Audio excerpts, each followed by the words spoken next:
Terrific. So tonight, what we wanted to do in part 5 is to go through a little bit of the way in which the international community has tried to work through this issue, starting way back in 1990, 91, 92, with the very first conference on the environment and the earth way back in Rio.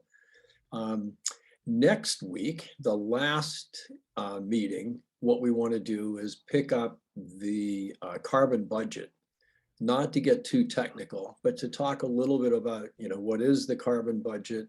How does it get calculated? Where are we now in using it up, if you will?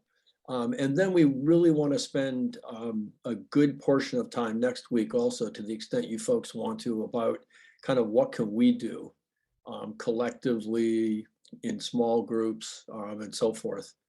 And there are a few slides that I'll have, but I promise to keep it to a minimum. A slide set on the carbon budget, and then a few slides on kind of public opinion.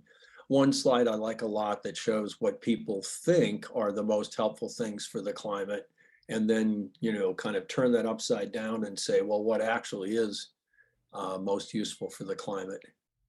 Yeah, Downing. Is it next week or in 2 weeks? I have it on my calendar for 2 weeks from now. Sorry if I misspoke if I said next week. Yeah, next session, 2 weeks, December 5th. 2 weeks, got it. Yeah, thank you. Yeah. And so tonight what I was going to do was to fairly quickly go through some nice slides that have been produced by a colleague of mine at the BC Law School about the kind of quickly the history of the UN efforts.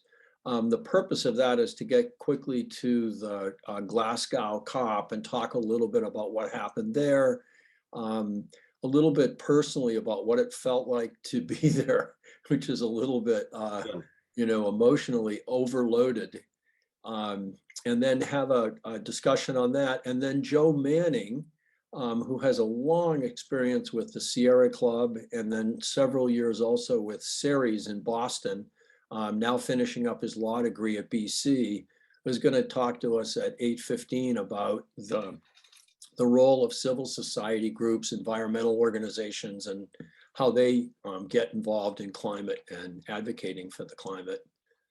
So I'm going to share my screen now and bring up this slide set and talk a little bit about the background to how we got to COP26, and then just stop for a couple minutes and talk about the Paris Agreement of 2015. But I think pretty much everybody's pretty aware of what happened there.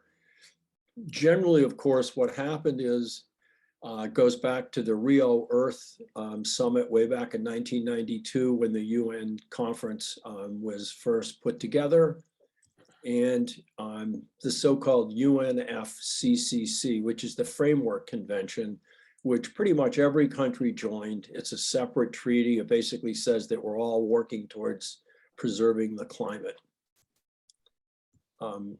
Since then, there have been a whole series of major reports. I'm going to just kind of quickly take you through. I'm sure you've heard of the Kyoto Protocol. Was agreed in 1997, and that divided the rich countries into the developing countries, and it put the obligation only on the rich developed countries to cut their emissions. David Worth includes a piece on how the US agrees on international agreements, because he teaches international law. And you'll recognize the difference between a treaty where the Senate has to agree by 2/3 of the senators present and voting. And of course, what happened with the Paris Agreement was that President Obama decided that it had to be done by executive agreement, because he was pretty sure he didn't have the number of senators who would accept it as a treaty. And so that was how that got done. And moving forward, the Kyoto Protocol was gaining ground, and President Bush announced in March of 2001 that the US wouldn't put up with it. We would not be continuing to be associated with it. We didn't like it, and we wouldn't agree. And so that's the announcement there in the summer of 2001. Pretty much everybody else around the world agreed that the developed countries should start taking steps to cut their emissions. And the US said, no, we won't, particularly because it doesn't obligate China and India and others. Yeah, and then you probably heard about 2009, the first year of the Obama administration, a big disappointment in Copenhagen. There was real progress there, but in the end, the agreement broke down and they were unable to reach agreement.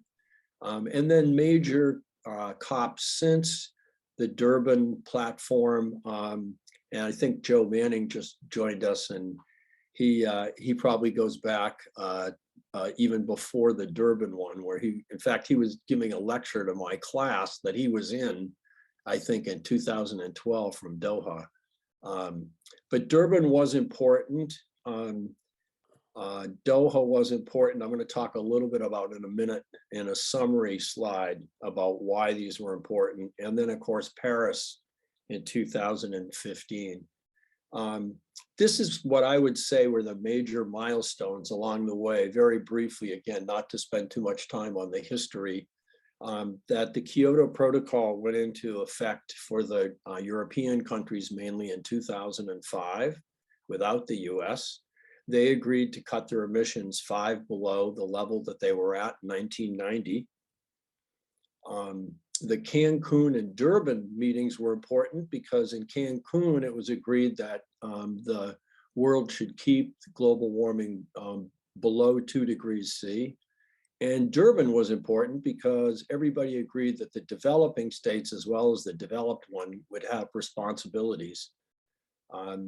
I don't know if you remember it, but there's a terrific report. If you haven't taken a quick look at it, the Ipcc came out 2 years ago and did a very detailed report of what a world of 2 degrees warming would look like compared with 1.5. And I think a lot of people were stunned at how important it is to end up closer to 1.5 than to 2, because of a kind of stunning difference in the number of droughts and fires and so forth that we'll have.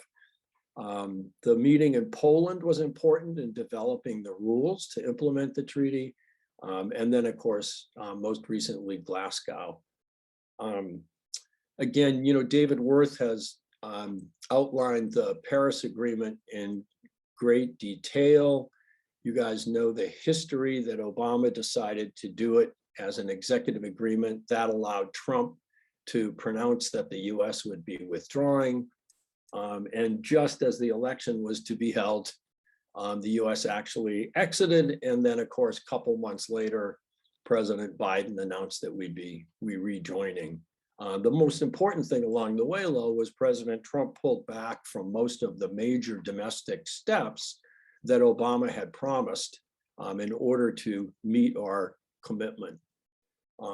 So Paris was really important. It wasn't the final deal because more had to be agreed.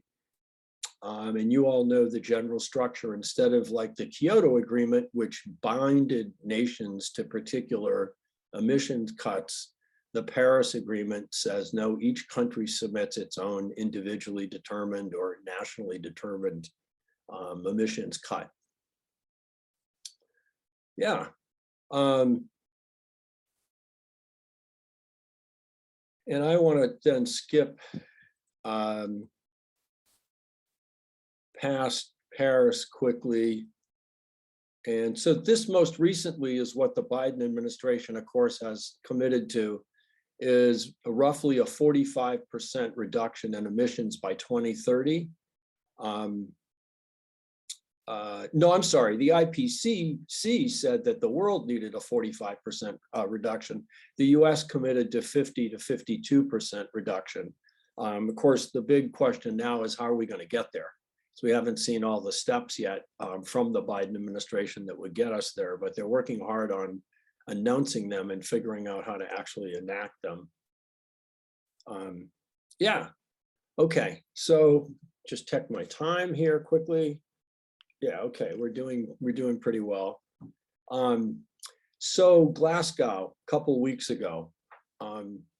To begin with, of course, going in, we knew that the total sum of all the country commitments were not deep enough in the emissions cuts to make the goals that we needed to by 2030. It was not going to come anywhere near 1.5. Some people were saying it was 2.8. Others were saying it was 2.7. At best, it might have been 2.4. 151 countries did submit new plans, and the UN said, well, if those plans were carried out, we'd end up at 2.5 degrees.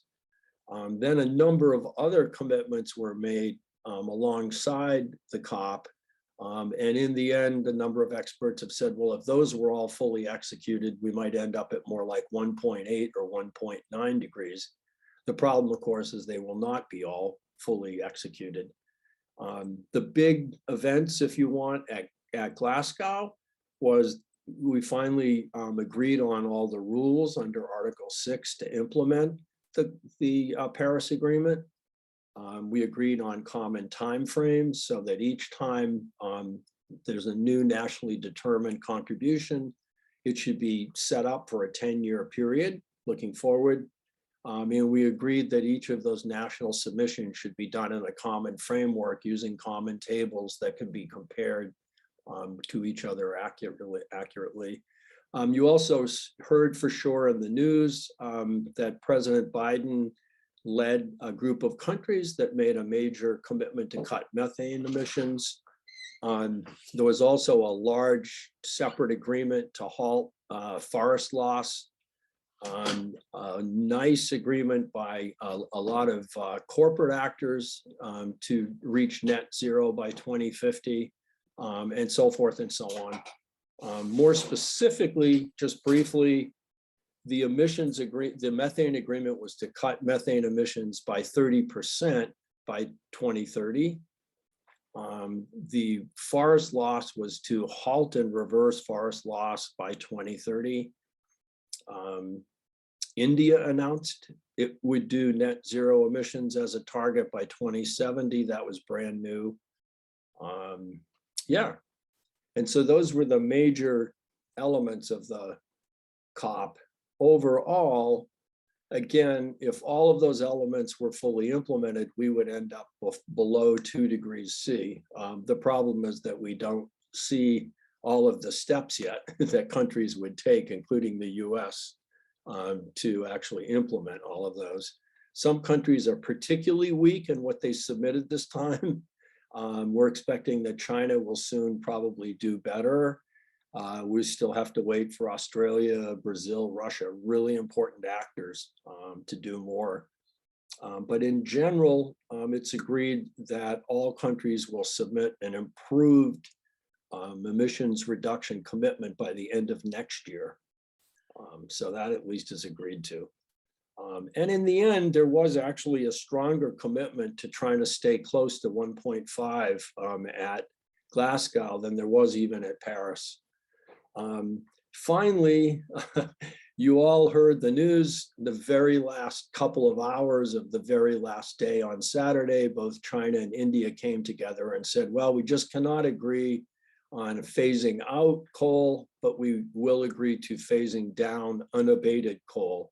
Unabated means where the emissions are not captured, where the carbon dioxide is not captured from the coal use. There was agreement, again, to phase out fossil fuel subsidies, but I just would note that was agreed back in 2009 at the Pittsburgh summit by the G20 at least. This is a global agreement, but you know, it's sad that nothing really serious has been done on fossil fuel subsidies. It surprised me that the rich countries agreed in the end to double funding for adaptation to at least 40 billion. And again, there were some major compromises that I didn't expect to see on climate finance by the richer countries, that they were just not agreeing to day after day after day. They finally caved quite a bit at the end, I would say. I thought I might offer just a little bit on the personal side. And Joe Manning actually has done this over and over. So he actually is probably a better speaker on this, but I'll just tell you as an old guy, the blah, blah, blah overlay was very powerful. I mean, there was a lot of discussion about, the youth, all of the meetings beforehand, the demonstrators, 150,000 maybe people there that we were checking out on Saturday before week 2 began. There were just layers and layers of police to try to get in. It looked like a secured embassy on a huge grounds in the middle of a country that was maybe in a civil war. And then we had to take a COVID test each morning and submit to the National Health Service and wait for your result to come back, because you had to show that in order to get in the gate in the morning. I found it to be totally sensory overload. On the first day, particularly, it was just overwhelming. The number of people, pavilions from countries, nonprofits, and so forth. So many events going on the side, really worthwhile events in many cases. I went to one long 2-hour event on the displacement of people by sea level rise, mainly in Bangladesh and India so far. It was mainly led by women, mainly about families and women and the displacement and all of the costs that's leaving behind on societies. But it was quite a process. And then when you left in the evening, even the protesters were still out there singing, dancing, handing out flyers, just working very hard to make sure they kept everybody's attention every minute all week. Yeah. What did I do? I spent most of my time monitoring the climate finance negotiations. I spent a couple of hours every day kind of watching that process up close. Then I also monitored the Article 6 negotiations closely, trying to develop the rules. And again, tried to make a number of presentations, sit for a number of presentations and panels and so forth. It was overwhelming. It was nice to see the World Meteorological Organization, the World Health Organization, and the Ipcc all joined together in one science booth with just continuous talks and panels, really good things going on. Yeah. And the whole process over time is really very nicely tracked in the UN's own little show, just called the UNFCCC timeline. So yeah, so what I wanted to do is stop, see if there are any questions, comments, compare things I said that weren't the same as what you read in the newspaper, or your own impressions about what was accomplished or wasn't in Glasgow. Yeah, sure, Downing. Did you see evidence of the fossil fuel lobby? We were told that they had as more people, more lobbyists than any single country, any of the big countries. That's exactly what Wendy was telling me each day as well. I saw no evidence of it at all, either in terms of their official presence or unofficial presence. In past meetings, like World Trade Organization meetings that I've gone to, those kinds of actors have been more explicitly out there, selling their wares. I just didn't observe any. That doesn't say they weren't there. It seems like it's well documented that they were there. Joe, do you have any experience with that or thoughts on that? I mean, they're definitely there.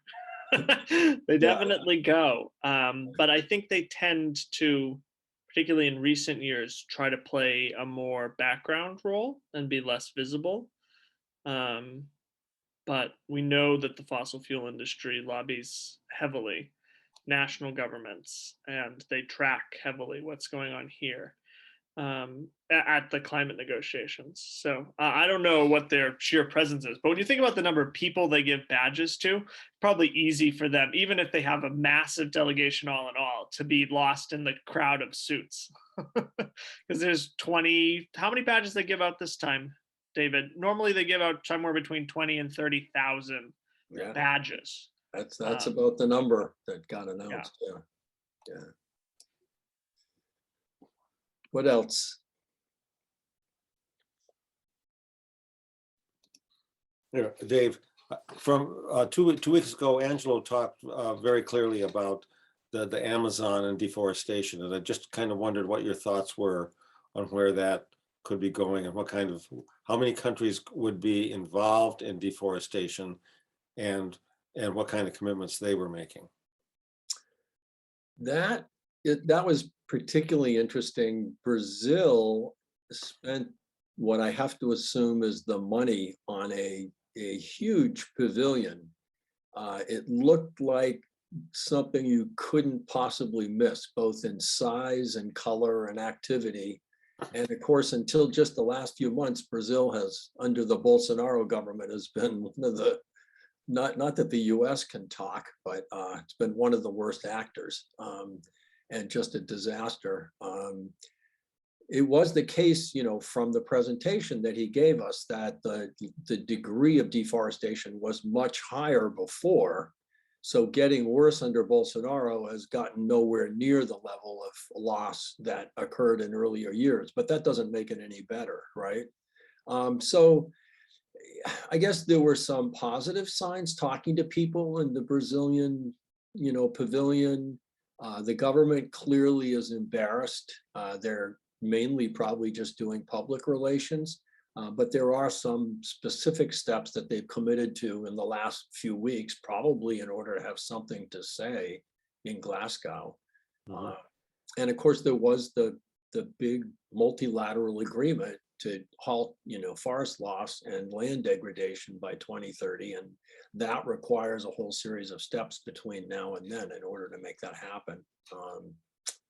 Yeah, I spent some time with the energy and environment ministers from Indonesia, and of course, that's another really critical country. Mhm. And the commitments are there. Indonesia typically has been a leader in terms of its commitments. It's not always able to follow through. Yeah, it's a really important area. Yeah, thank you. Thank you.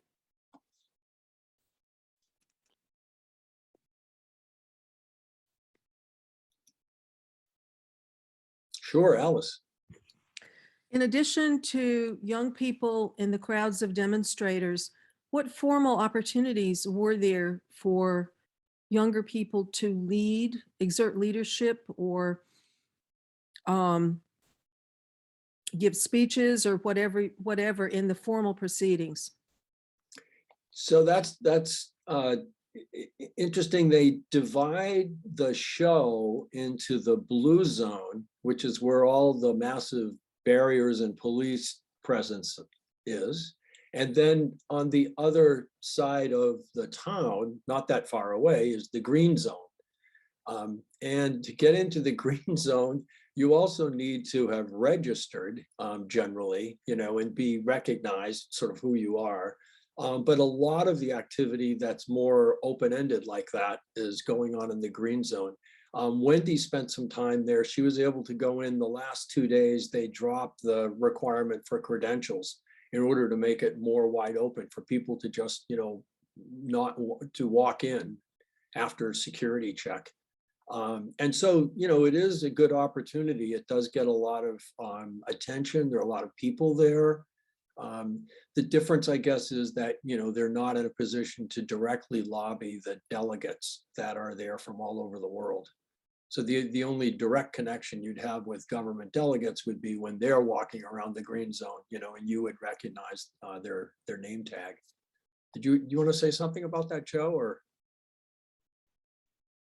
I mean, yeah, sure. The in my experience, it's very limited. I mean, the UN, this is a UN process and this is a treaty negotiation, and so the only official actors are state actors. There's room that's made for non-state actors, the NGO community, we'll call them writ large, including generally there is opportunities at different plenary sessions to have some presentation, if time allows, from a limited number of NGOs. The way the Framework Convention breaks down NGOs is they divide them by subject area. So environmental NGOs, business NGOs, labor NGOs, that type of grouping. And if they're allowed to speak, they'll generally get one representative from each of those groupings that may have the opportunity to give some sort of 5-minute statements during a plenary session. And so really it's important for the NGO community then to decide who they want to represent them. And sometimes they go with young people. There are certainly youth NGOs there. Sometimes they don't, but more, if you're going to hear from young people at the COPs that isn't invited as a formal, they have these formal sessions, like you might have seen in the news, Greta Thunberg spoke, that it's going to be from environmental NGOs who have put forward some sort of youth speaker. Nice. So you've just reminded me on Alice's question also exactly that a couple of times the last day, Alice, last 2 days, there were presentations by the president of the conference and a couple of the most senior, people supporting him. And they would summarize where the agreement was, and then they would have a list of either 4 or 5 specific people who could speak. One from labor, one from youth, one representing women's groups, and so forth. So, and they were very impassioned pleas to the negotiators who were sitting in the room to do better, up the ante. Let's get it done. We're not there yet. And so you heard their voices loud and clear, but as Joe said, it's very limited, right? It's, that's a 5-minute or a 4-minute window, maybe once a day for 2 or 3 days. So are 95% of the negotiators over 40 at least? Oh, I would say so. Yeah, just sitting around the room. Yeah, yeah. I would say most of them are in their 40s and 50s. Yeah. And while we're at it, let me just introduce, because I haven't already, our guest tonight, who I've asked already to speak a couple times. Joe Manning has been just a terrific rep for not just the Sierra Club, but for climate change and student involvement in climate change since he came to BC years ago as an undergraduate. He had represented, as the student rep, he had done climate for Sierra Club for a long time. He continued to do it at BC. He was at Doha, I think, in 2012 when he was taking my climate and energy class, and he had to miss a class to be in Doha. So I said, well, could you do a presentation for the class from Doha? And he did. So that was how I got to know him better. And then he went to work after BC for Ceres in Boston, which is a terrific organization. You might want to ask him at some point a little bit about the work that they do. And then went back to law school, just finishing up his law degree at BC. So he's a terrific guy to talk about the role of NGOs and civil society and the COP process in general. Thanks, Dave. You're too kind. Yeah. So it make sense, Joe? Will you just offer a few thoughts and then we can just turn to discussion again? Yeah, absolutely. Sure. I'll provide some broad overview of my experience that might trigger some questions, and happy to dig into any number of issues.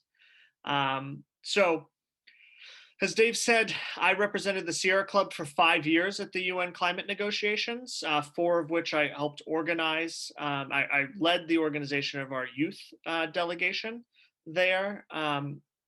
Those were from the Copenhagen negotiations through Cancun, then Durban, then Doha, and then Warsaw. I have not been back since Warsaw. It's been an interesting and enjoyable reflection experience on what I think sometimes some separation helps you process these things and what maybe should be done differently. But you know, it's a circus.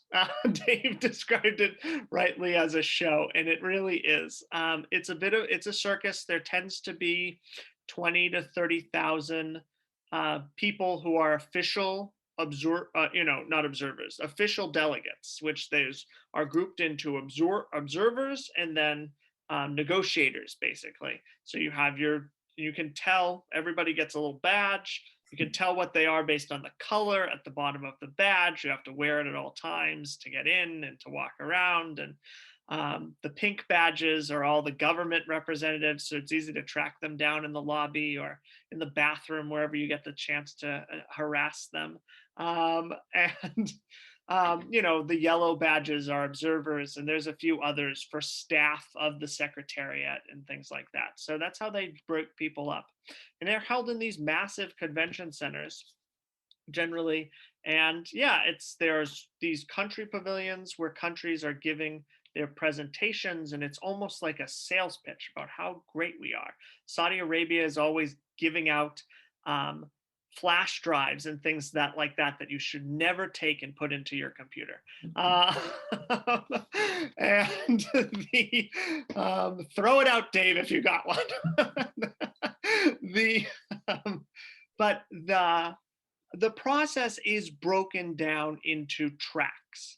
At one point in my last one in Warsaw, there were 68 different negotiating tracks going on simultaneously, and they're about specific issues, all of which have acronyms, which would mean nothing to anyone who hadn't spent too long immersed themselves in there.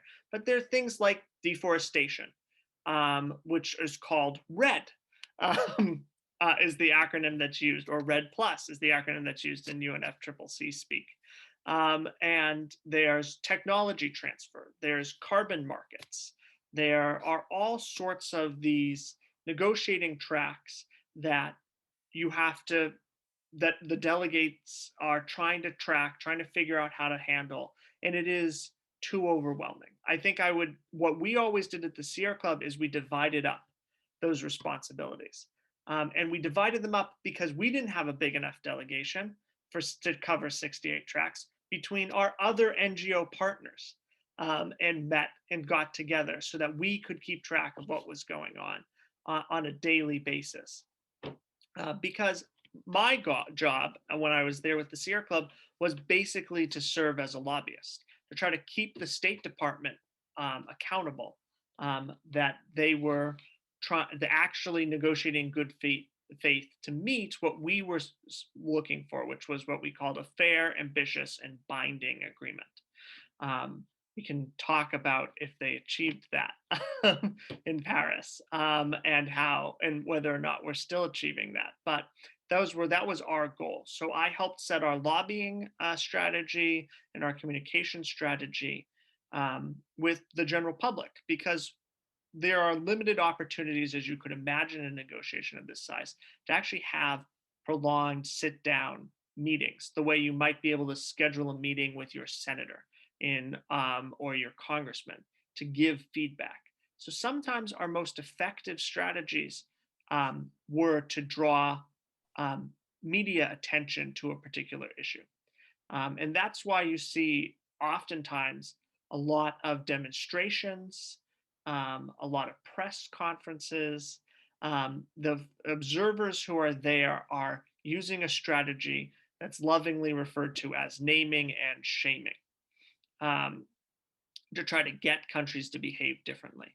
A great example of this, forgive me, Dave, if you talked about it before I got here, but every day, Climate Action International, which is a coalition of environmental organizations, announces their fossils of the day. And it's scheduled, a bunch of international media outlets will show up, and they'll give this presentation where they give out fake awards to the worst actors. And they talk about the bad things they did in the negotiations that day. And they play the Jurassic Park theme music, and it's quite the show. But oftentimes, particularly if you're not in the United States, if the country gets named a fossil of the day, it ends up back in the media at the home country. People will pick, the local news outlets will pick up on this. So it is an effective way to make sure you're holding people's feet to the fire. And that's kind of my experience as an observer is it's monitoring what's going on, using the media to report on that. And then whenever possible to have sit-down meetings. We would generally have 2 sit-down meetings, a negotiation with the State Department, probably 1 in every week that we get that opportunity to have something. Often not just us as the Sierra Club, but we'd bring together the Union of Concerned Scientists, NRDC, Earth Justice, whoever else was there, World Resources Institute, EDF, to try to, use our collective power as US environmental NGOs to meet with them. But I know that, they were also meeting with business NGOs and labor NGOs, and sometimes we weren't all aligned. The business community, since I've left, has done a lot better job having an organized presence that is supportive of climate action, thanks to organizations like Ceres, quite frankly. But when I was there during the early part of the Obama administration, oftentimes it was the US Chamber of Commerce or API, and they were not the actors that we really wanted the State Department meeting with, because they were not encouraging of a fair, ambitious, and binding climate agreement. I think that's a pretty good summary. Would you also just say a couple words, given your years at Ceres, about, because it's such an important organization, and I know some of us know generally what it does, but would you just say a couple words about the mission and what you like about what they do or what they've accomplished? Yeah, absolutely. So Ceres is a sustainability organization, sustainability nonprofit. I use the word sustainability, not just environmental, even though they really started as an environmental organization, because their mission is to help businesses, to move businesses and investors to developing practices that manage environmental, social, and governance risks, and that position them to be better corporate citizens and better corporate actors in the world. The idea is basically to prove that one can do good and make money. In fact, one can make more money and be a more successful business in the long run if they're actually managing these things. That our short-term focus on the next quarter's profits that we often see in American business is ultimately detrimental. It's detrimental to the environment, it's detrimental to human rights, and in the long term, it's detrimental to the bottom line of these businesses. And how do we shift them, shift and use this economic change to create better environmental outcomes and a healthier planet? So Ceres does this by organizing investors. They began really as a coalition of environmental organizations and socially responsible investors after the Exxon Valdez oil spill, basically developing a set of principles that Exxon Valdez was a business failing, that Exxon had shirked its responsibilities as far as how it was transporting oil, how it was maintaining its ships. And by doing that, it cost the company and the environment, billions and billions of dollars. And investors, that's what mobilized Ceres, and that's kind of the mission behind that, behind the organization. So it moves investors. It also, where I sat, it works with a small cohort, about 50 large US businesses, most of whom are in the Fortune 500, to try to create a business model that meets Ceres principles for what a sustainable business does and how it operates, and use that as a proving ground for the fact that these businesses can do better and still be successful.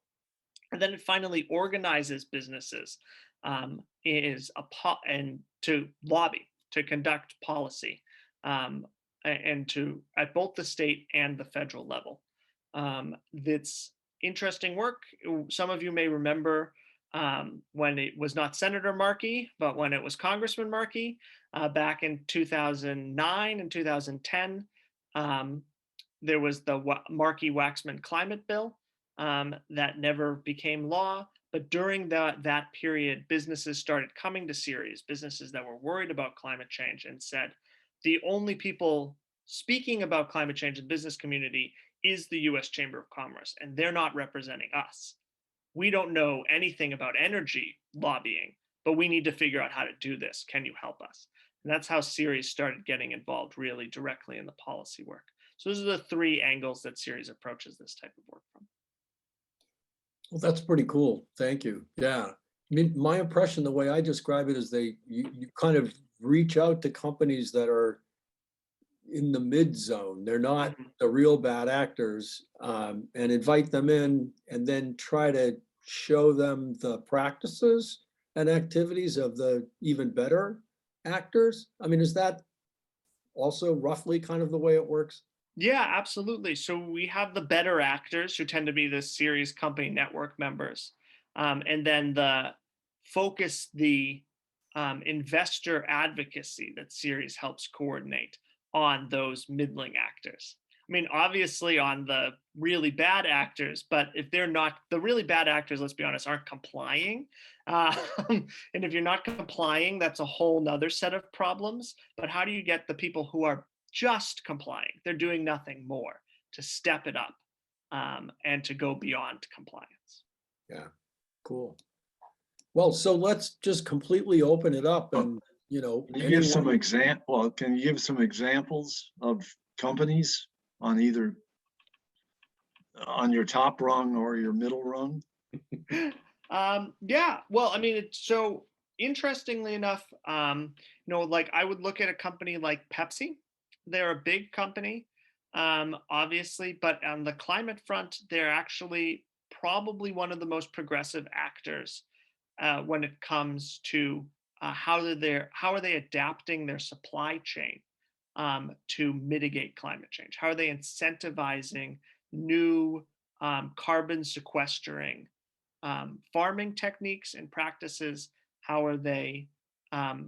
We think of Pepsi obviously as a beverage company, and I think that's one of their weak areas is ultimately on water, because they're consuming that. But what sodas are actually a very small part of their line at this point. They're a conglomerate. They own hundreds of different food brands. So we look at them or Unilever as kind of leaders in that space. But a company, there are other companies who I have left off of that list who are not doing, who have not taken steps yet to think about how do they manage their supply chain in a way that can be carbon neutral or carbon negative even. But we see companies like Pepsi beginning to make that shift. But the other companies are still members of Ceres, you're saying? No, not all of them. Oh, not, oh, okay, but No, there no. are some that are members that you have to push. Correct, absolutely. Yeah.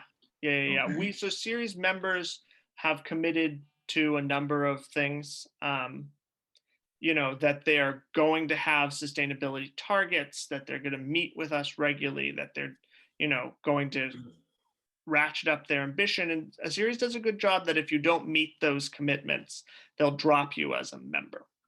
And they'll shift you to the list of targets for the investors.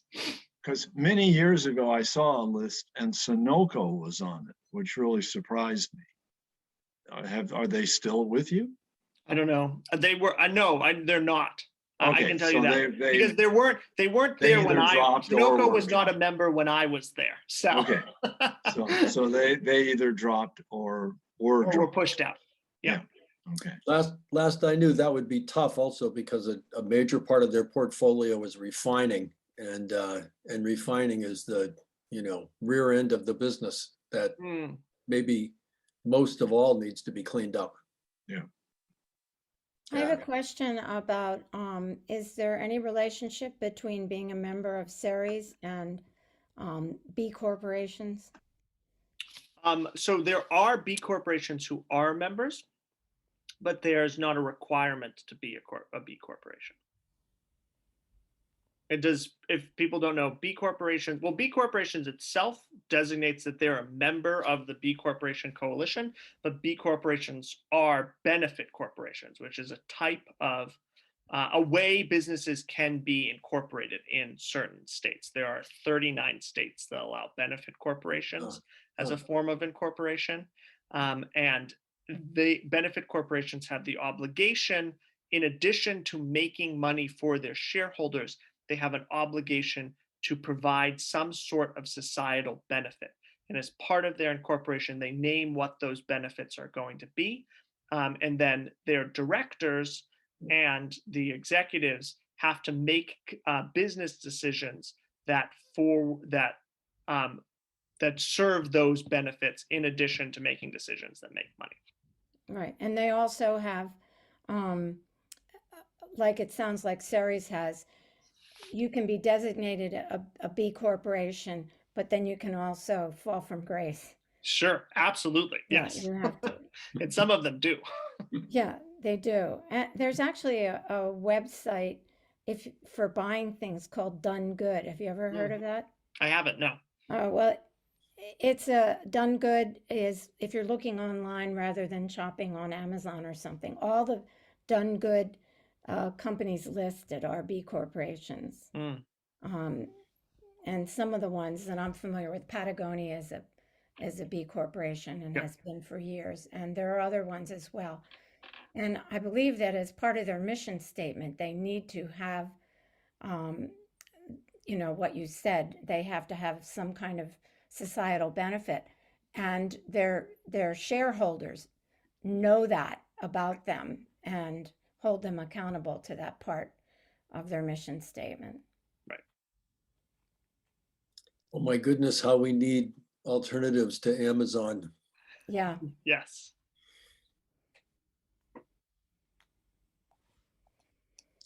So Joe, I don't know if this is a fair question, but when it comes to reports and materials from nonprofits, I mean, I usually direct my students towards the World Resources Institute, but that may not be fair because I know that Sierra Club, NRDC, EDF, are all doing really good work. But I don't know, what do you consider to be the most I think the World reliable? Resources Institute is a great place to direct people towards. I mean, they're a think tank. That's the way that the World Resources Institute has chosen to interact and to do their lobbying. They're like a Brookings Institute, really, but for specifically only the environment. So they have excellent reports. You see a lot of the other organizations you just mentioned, Dave, partnering, drawing from their reports. But certainly NRDC, EDF are turning out reports of their own. And I look at the Union of Concerned Scientists, also a great place to look. I think UCS and World Resource Institute would be where I would start, though, for reports. And then you get more advocacy papers and white papers that are really excellent, but from the Sierra Club. I'd cite World Resources Institute before I would cite the Sierra Club, even though they're near and dear to my heart if I was trying to persuade someone. Yeah, you made a really good point, Lo, is that WRI has the luxury of doing mainly that and not the lobbying and a lot of the other activity that Sierra does. Yeah. Yeah, they're not an advocacy organization particularly, are they? I don't think they have. I think their staff does advocacy, but that's not their primary focus. Right, their primary thing is research, and they've been around doing the state of the world annual reports go back to at least 1990. Well, I mean, Gus Speth founded them when, yeah, I mean, in the 80s. So that would make sense. Yeah. Yeah. Gus Speth, who just put out a very fascinating book for anyone who wants to be depressed, called They Knew, which tracks the history of the US government's knowledge of climate change and the risks that it's posed. So if you want some not light reading, I'd suggest it. Alice? I'm sorry, Alice, you're muted. Okay. Of the important agreements that were achieved in Scotland, what would you consider the one that is most likely to be fulfilled or mainly be fulfilled? Hmm. Do you want to go with that one first, Dave? I think that the attention is really on the climate finance front. I think that's one of the areas where, Joe emphasized the name and shame game. And boy, everyone, including ironically the Saudis and the Chinese, but everyone is on that game. And Norway, Switzerland, the EU, and the US as a kind of foursome try to talk about everything that's been done, the funds that they've just dedicated, these tens of millions, these, tens or hundreds of millions. But really, I think there's an awful lot of attention. They got a lot of press and they got a lot of commitment. So I think that the doubling at least of the adaptation funding and ratcheting up to the 100 billion is probably going to happen fairly quickly. And I'm guessing that the Biden administration will, try to take a big lead on that, on the private sector and mobilizing private sector investment, because that's where it's mostly going to come from.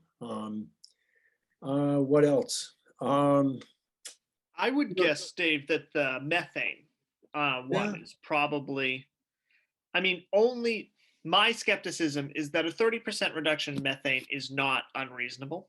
It's a fairly achievable goal, particularly when you think about where methane leakage comes from. It's a waste product. So capturing that means additional revenue streams and more money for these businesses. So there's a lot of built-in business incentive for it. And I mean, hopefully, there's even some support among, if we look at just the United States, among Republicans to regulate methane and to go after that. So to me, it feels like a more achievable agreement than, say, the deforestation one. Yeah, I think that's a nice contrast. Yeah. And we already know that the Biden administration's, rules for methane are tightening back up again, Right. reversing what Trump did to reverse Obama's. And it does make great sense. When one flies, I don't know if you've ever flown over the Middle East at night, but it's disheartening because you see these, bright lights, and then you look again and you're like, oh my God, that's way too big to be, a building. And it's the Saudis or the Kuwaitis or whatever flaring these, massive amounts of natural gas, which I'm sure you know about, Alice. And like Joe said, I mean, it's generally now commercially viable to capture it and reuse it. It's basically natural gas, right? Right.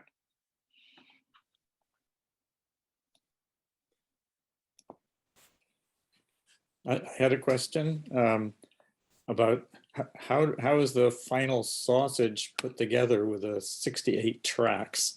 How do you, even, or how do they even manage pulling that many tracks and individual decisions and those tracks together into a final document for all of COP?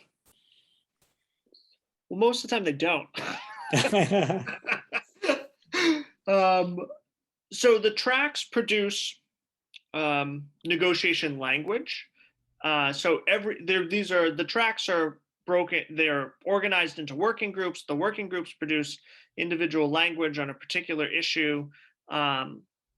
They negotiate that. They send this negotiated language to the plenary, often, sometimes with multiple clauses to be substituted in and out. Sometimes it's fairly clean if you're lucky, but oftentimes countries have objections that they haven't settled. So there'll be two options for a particular set of language, and they'll send that negotiated language to the plenary, and then they'll try to finalize it in the plenary. Sometimes the chair, the more effective presidents of the COPs that I've seen, which is normally the host country, oftentimes they're what would be the Secretary of State in the US, but their foreign minister, or maybe it will be their environmental minister is assigned as to be chair, will create a chair document, which basically is the chair's proposed adoptions of the edits of the various groups, and they'll put that forward as their motion to see if they can get that approved. But the UNFCCC operates by consensus. One country can block any particular set of language from being adopted, and that is because the UNFCCC has never adopted formal rules processes for how to adopt agreements. So the default, therefore, is consensus. And as you can imagine, it's very difficult to get 193 nations to agree to anything. And that's why they often run long. And eventually, the chair gets people to cave to some sort of weakened language because they've run out of time. That's my experience. Dave, would you like to provide a more hopeful example of how this occurs? Well, it was very much the case. The president's document this time that's very much the way it was organized, and it was unlike, say, the Copenhagen COP in 2009, where there was a lot of disagreement. This one may have been more possible because there were the areas of disagreement weren't as wide and there weren't as many. But in any case, yeah, that was very much the case. The president's document, came up again and again each day, and there was a lot of pressure on the delegates to work harder, stay up later, reach agreement, get compromise language and get it back to the president. And then he would set deadlines each day and then each night. And it worked, they did pull it all together. It was messy, but they did it. Your question also noted for me how difficult it is for the small countries to cover all of these issues, and especially toward the end, because you've got all of this extensive negotiation going on, in 4 or 5 different last minute, really critical areas all at once. And so the delegates from the African countries are constantly saying, wait, we have to hold off on this meeting because I have to be with my minister to advise him in that meeting. And it is also pretty complicated that the president who's coordinating all these meetings has to do it in a way that the smaller countries don't feel that they're being cut out of the process. Yeah. It's a lot easier for the big countries because they come with 20 or 30 or whatever people, who are all responsible for these different areas. Yeah, but if you're a small island nation, you don't have that many people to bring, unfortunately. Yeah. But they do draw upon, so like the small island nations tend to negotiate in a group. They tend to split up the work between the countries. There are also some opportunities where they'll bring in observers to negotiate on their behalf. Actually, Duke University's Nicholas School of the Environment sends a delegation every year, and they're graduate students in environmental policy, and they are each assigned to a different small island nation country and to a particular track for that country. So they have pink badges that they negotiate on behalf of the country to help augment their abilities to do things. So they try to get creative because they don't have the resources or the money to send. The US sends like a 60-person delegation, Yeah. Although you'd expect the island nations to be interested in 10 tracks, not methane or that kind of thing. So how do you keep my head above water? Please send money.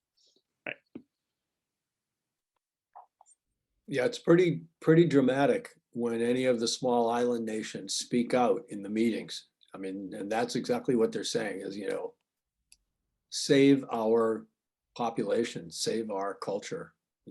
We are disappearing year by year.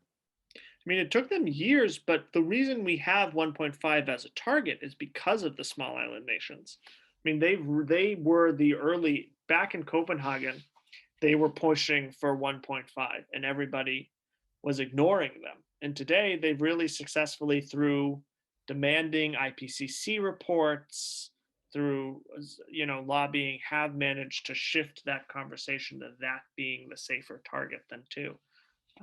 So they can make progress, but it's tough. I mean, it's taken them almost 12 years. Yeah, and I mentioned earlier tonight the IPCC 1.5 degree report.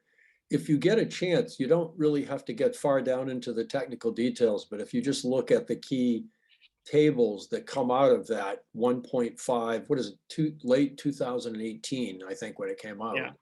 But it's called the 1.5 report. But the comparison between where the world is in terms of the number of droughts and extreme heat events and so forth and so on at 2.0 versus 1.5, boy, it's stark.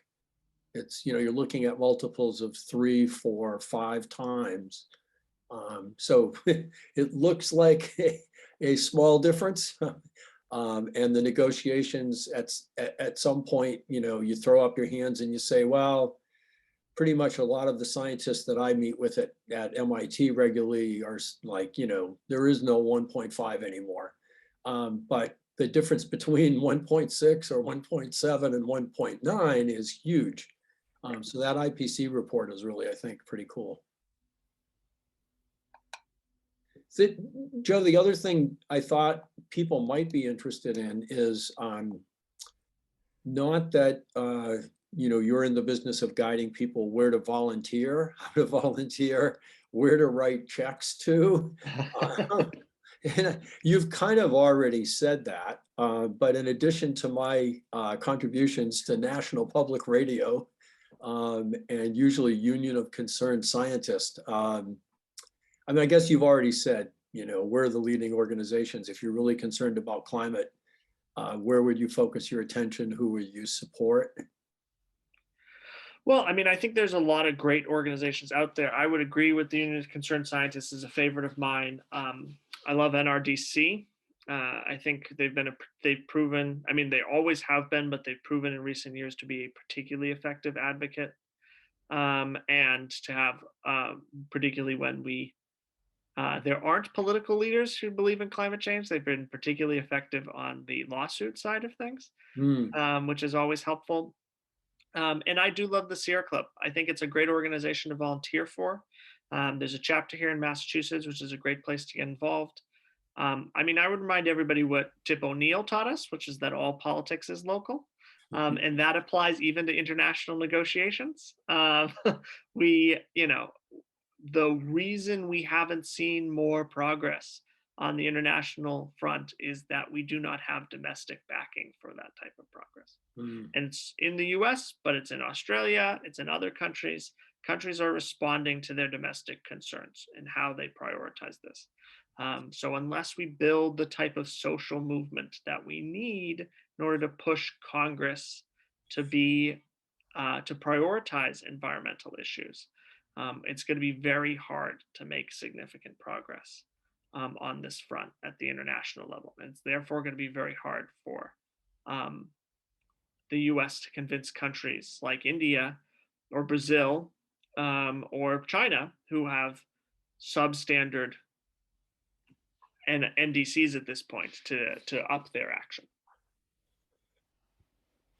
Yeah, I guess I still have my fingers crossed that there will be a kind of US-China breakthrough And like Obama, Biden will then reach out to India next and even try to work with Brazil, and Right. try to pull that small group leadership together again. I hope so. I mean, Brazil, fingers crossed, may see a major shift in their leadership very soon. Yeah. So that may open up some opportunities there. Yeah.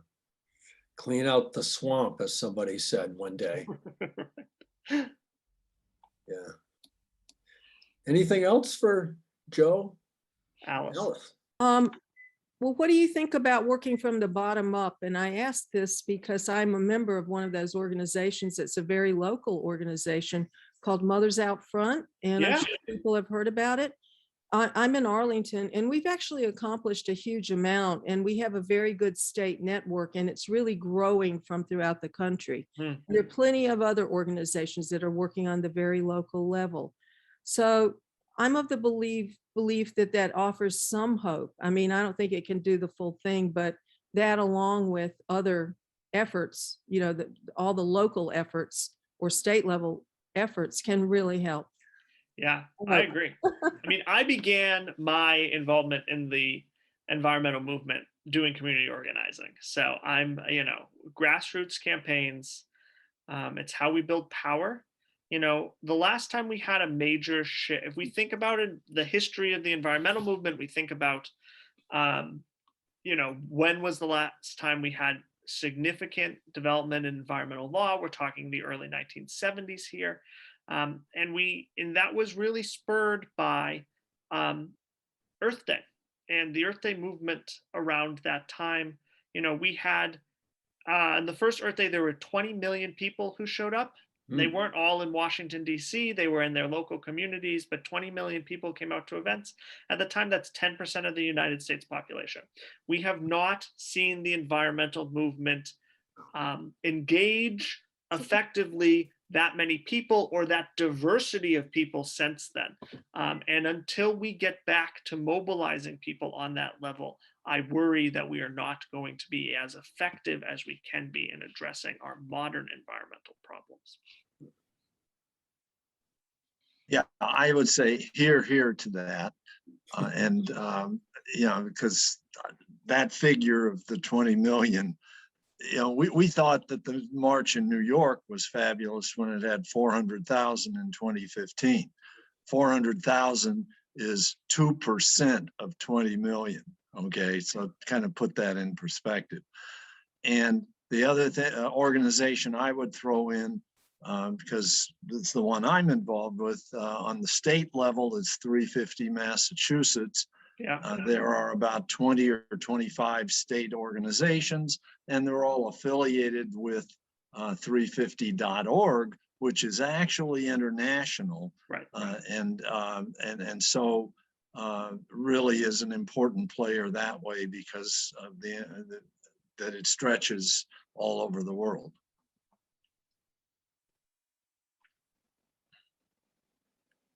So I have a question for you, Joe. What are you going to do when you graduate from law school?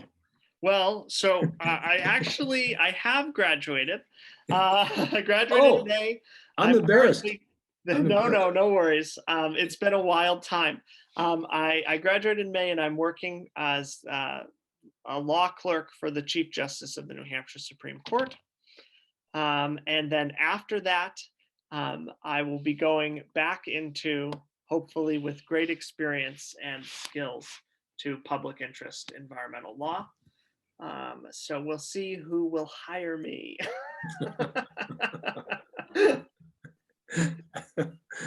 Okay.